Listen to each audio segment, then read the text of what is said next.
Hello বন্ধুরা, কেমন আছেন সবাই? আজকের ভিডিওতে আপনারা জানবেন এমন এক আজব বিল্ডিং সম্পর্কে যেটা কোনো আধুনিক উপকরণ ছাড়াই শুধুমাত্র কাদামাটি দিয়ে তৈরি ৮ তলা বিশিষ্ট একটি বাড়ি, যেটা দাঁড়িয়ে আছে ২ শতাব্দীরও বেশি সময় ধরে।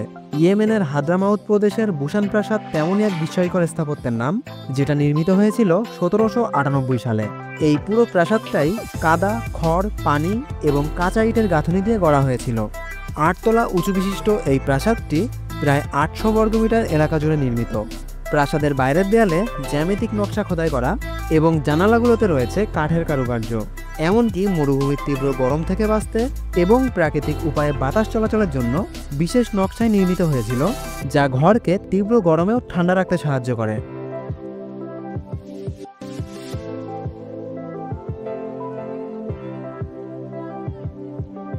ধারণা করা হয় এটা কোনো প্রভাবশালী স্থানীয় নেতার বাসস্থান ছিল, যা তার ক্ষমতা ও মর্যাদার প্রতীক হিসেবে কাজ করত।